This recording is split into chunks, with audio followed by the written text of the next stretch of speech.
What could be done to prevent mass shootings?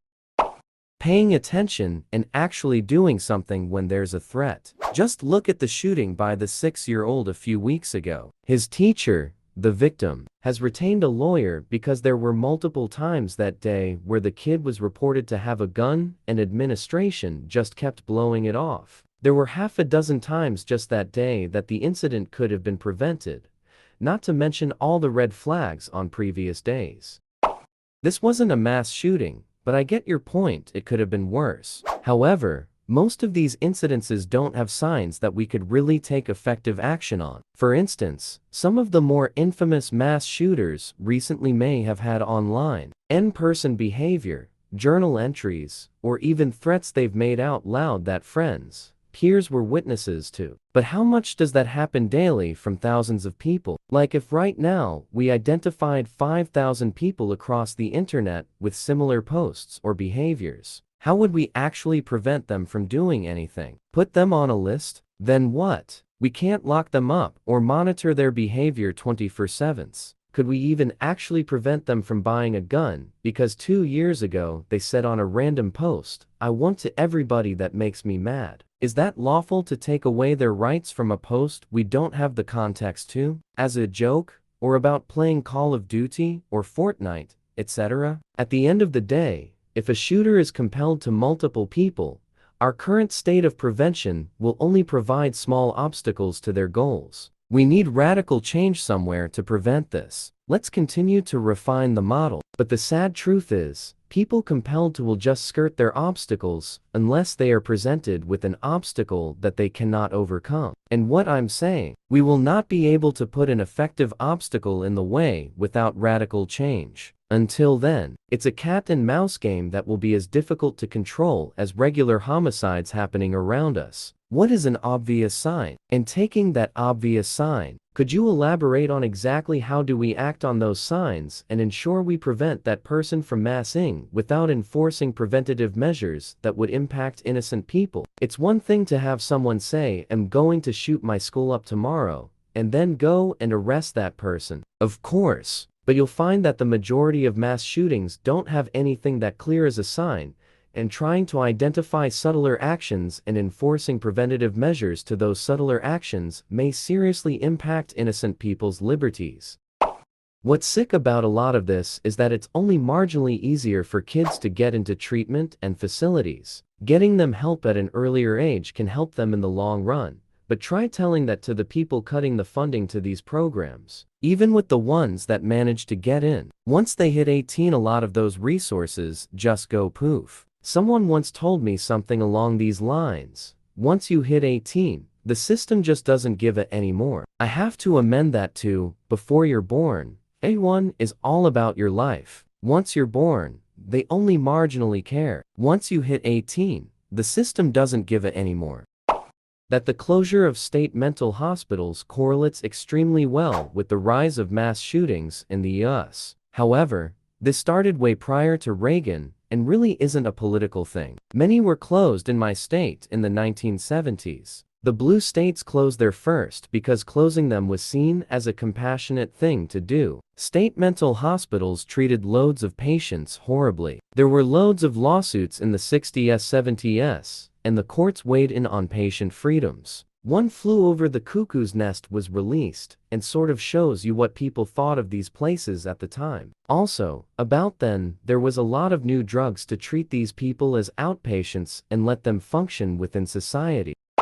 This is my problem with this issue. People look at a mass shooting and the high gun death rate and automatically think banning guns is the answer, and rightfully so. It makes sense. If you make the tool harder to get, it'll be harder to do. There are two problems with that though. Guns are not leaving America anytime soon. A large part of the country is pro-2A. It's enshrined in our Constitution and would take a major political upheaval to change it. If you look, none of these mass shooters are sane. They all have severe mental health issues that lead them to doing this. Most gun deaths in general are from mental health issues. Mass shootings, I believe, only make up 1.1% of gun deaths, according to the FBI. Since the 90s, homicides have gone down significantly, and the vast majority of gun deaths are suicide. something like 30/60ths if I remember correctly. Also, most homicides are gang-related. We can lower gun deaths significantly if we work on our mental health as a nation. My statistics are based off of memory, so they aren't exact. Check the FBI if you want exact numbers. A lot of these mass shooters aren't just coming out of nowhere. According to this study, a solid majority of mass shooting were part of domestic violence, or the shooters had a history of domestic violence. Not going to spend all night digging into this, but I wouldn't be surprised if mass shooters are likely to have history of other violent or otherwise antisocial, stalking for example, crimes and behaviors. Mass shooting isn't generally the start. It's an escalation, and I think it's a pretty good indication that we really need to handle domestic violence and other such crimes a lot better, if not for how it already is, than to stop it from escalating into something worse. I moved away after high school. She contacted me years later out of the blue asking to move in with me. She and her son weren't safe. I was out of state, and she met the man after I had left, so she should have been safe with me. She delayed and was uncertain of her decision. He shot her in the head in front of their 3-year-old, grabbed the kid, and ran off. She died, and her parents had to find her, learn the child was missing, and deal with police. The man and child were found at the man's parents' house. Always trust those primal fear feelings. You could be wrong, but it's better to be wrong and safe than being right and not take action. My mom was a police officer and went to many DV calls, because at that time in her state, there had to be a female officer at any call with a female victim. She hated them, because they were usually in the middle of the night. The police would rescue someone in the process of being attacked, and then the next morning, almost all of the victims would drop the charges and go home with the perpetrator. So she felt like it was a waste of her time. Maybe more support for women who actually want to leave abusive men would be a start. We could actually prevent police brutality and shooting incidents by punishing the guilty instead of protecting them. Every single time you see one of those cases in the news where they literally get away with murder, and you are left feeling disgusted by this broken system, as most people are. There's a few sick and twisted psychopaths that realize that is the one job they could get that would let them act out their violent tendencies without risk of repercussions. The broken system attracts more bad people who want to become bad cops, allowing police to get away with crimes. Holding them to a different standard than society isn't just a matter of one bad apple. It literally spoils the whole bunch. Slowly, but inexorably, evil people are drawn to get police jobs by this advertised immunity from violent crime prosecution. Slowly, but steadily, good police are driven out, either forced by bad police who fear discovery from within, or simply leave of their own, because they're above the corruption. The numbers are shifting. And in the middle, slowly, but still happening, average cops are simply ignoring bad things around them, collecting a paycheck and turning a blind eye, slowly tainting their tolerance of what good and bad even mean, as they lose the ability to even know the difference through daily exposure to evil, and will keep shifting to worse for as long as the system naturally selects against good cops and promotes bad cops. There definitely is a pattern. I generally read a lot about each case, and nearly all of the shooters have been on the radar of their local police. A majority have also been reported to the FBI, with most investigations amounting to just going through the motions. It's really depressing when you learn that many of them were actually already ineligible to buy guns under existing laws due to things on their records such as domestic violence. But since local governments, states, mental health institutions, etc., are so bad at sharing information, the FBI approved the background check anyway. No one has ever held anyone accountable for this. It rarely even appears in the news coverage. Meanwhile, to those of us that know how the current system actually works, it's painfully clear that we could have prevented several of these shootings by just following the laws that are already on the books today. There was a Waffle House shooting a while ago that spurred a study about the gun ownership of shooters. And in the majority of cases involving shootings, the only reason they had a gun was due to a judgment lapse of law enforcement, or law enforcement not removing the gun when they should legally have taken it away. That 6-year-old that had a gun everyone knew about and didn't do anything about. The Waffle House specific one literally had the sheriff handing the gun back, saying that he's not a threat, when the law said he couldn't have a gun. Which begs the question, why add more useless legislation? As with most everything, the problem is vastly more complex than the media makes it out to be.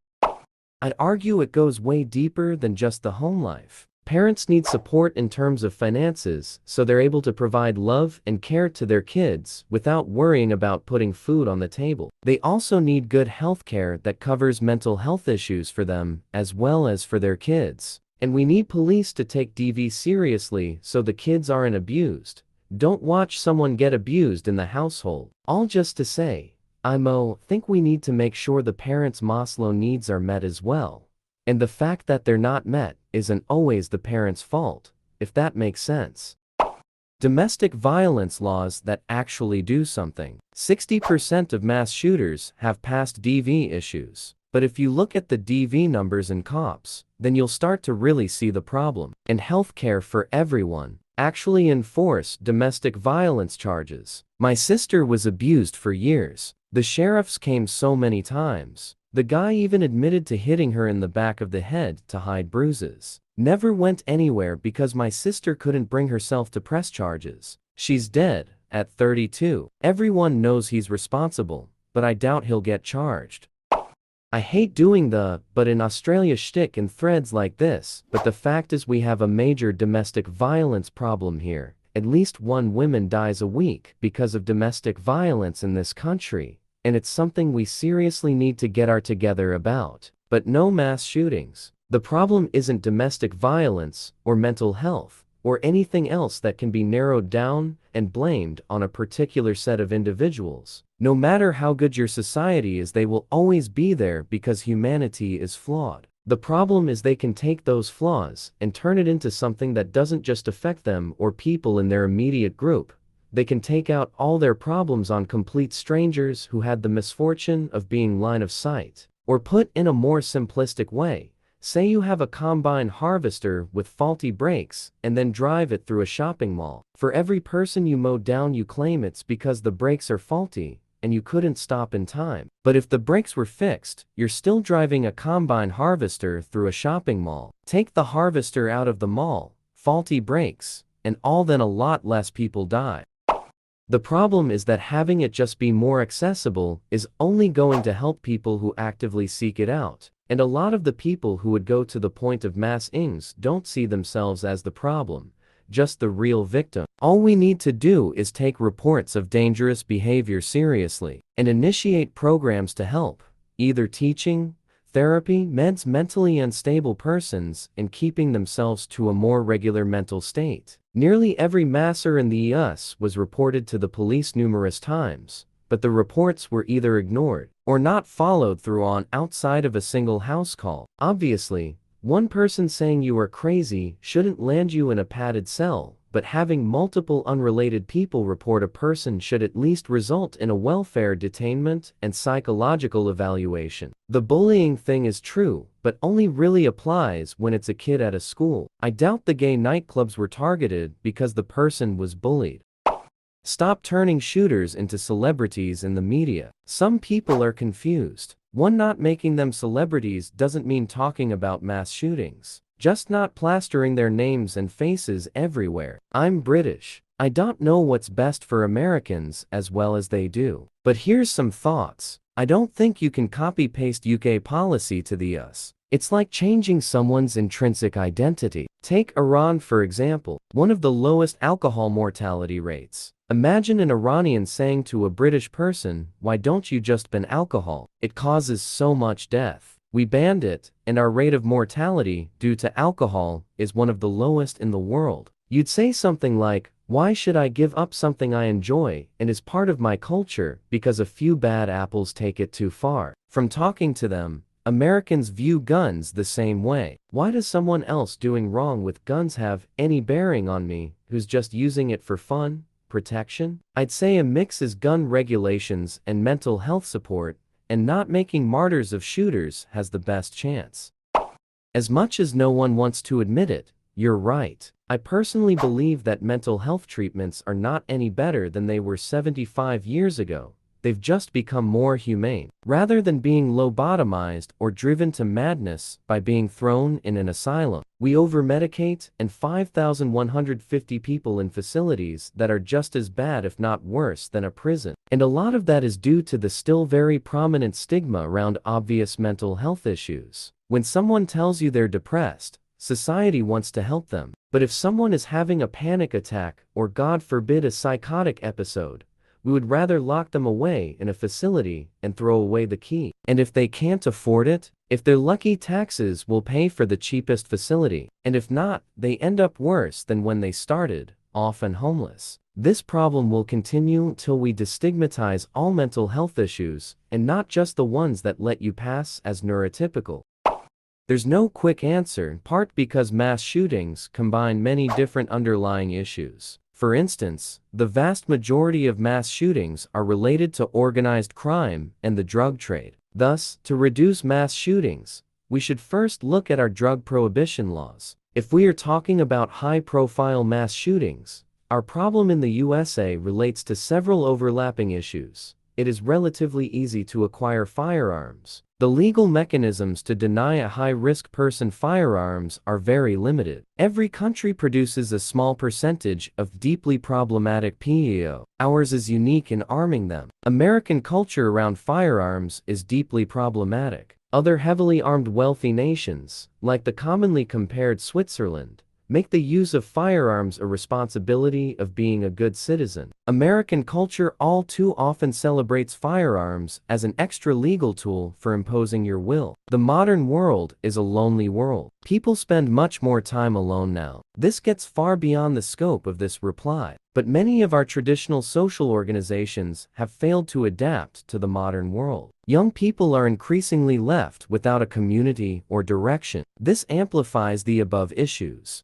Combined, these speak to mass shootings as a consequence of low social cohesion on a legal, cultural, and institutional level. Addressing that is multi-generational work. People keep talking about mental health as if it's all just depression or schizophrenia or bipolar. It's not. Those are just symptoms of a larger collective of problems. It's the culmination of a two-party capitalist society that created the myth of the American dream. It's stress from working too much and getting paid too little, from hyper-partisan politics making every conversation a battle. It's social media and mainstream media and the mind-numbing stream of negative information. It's misinformation. It's fear of being shot by someone else with a gun. It's racism, ism, and every other kind of superiority complex filled with hate. It's fear that AI will take your job, fear of medical bills bankrupting you, and so much more. People say mental health is the problem, as if a doctor could solve everything that's wrong with us in the first place. Pretty late to this conversation, but I'm going to reply just for the sake of it. Might be somebody out there reads this, and it makes a difference. These individuals usually do not operate in a vacuum prior to the violence. They will talk about it, post about it, behave differently beforehand. Lots of discussion in here about changing things to prevent it in the first place. But all that will take time. I had a real-life run-in with an individual who was planning workplace violence. About a half dozen of us worked together to raise the alarm. There are no news reports or gravestones to read. Find the courage to stand up before you need to find the courage to attend funerals. This one had a happy ending, but unfortunately, this message never gets out in the media. They are much more interested in blood and bodies. Plenty, usually in these mass acts of violence, there are signs that people see beforehand. Posts made online, behavior at work or school or at home.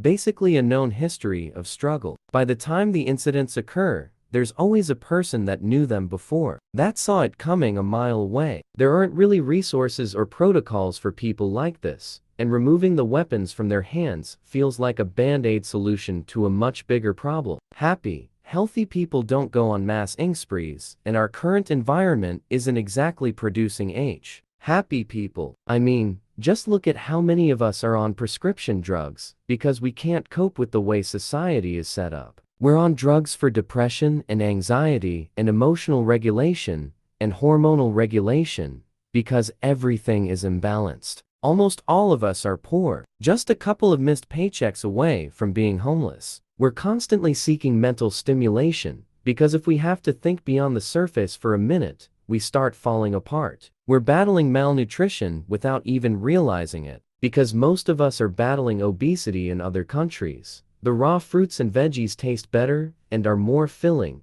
People will travel and lose weight despite eating many of the same kinds of foods. The only difference is the lack of chemicals and preservatives inside. This society isn't producing happy, healthy people, and some of us can cope with it better than others. Here, there are 3 options. You can work 40+ hours a week from the ages of 18 to the day you die and barely make ends meet. You can try an alternative path and end up homeless or close to it. Or you can basically win a lottery that either lets you comfortably work less than 40 hours a week, allows you to retire early, or lets you pursue a lucrative passion that doesn't feel like work. Most of us choose the first option. You can disarm them, but then you've still got creatives that will use their cars or craft an explosive. Treatment is probably the second best option we have. Ideally, we would know someone that sets off alarm bells, and we could call a doctor for them. They'd spend a few months getting help and come back better, but that isn't how it's set up. There aren't resources for this. You can't force people to get therapy. You can't just call the cops on people that haven't committed a crime,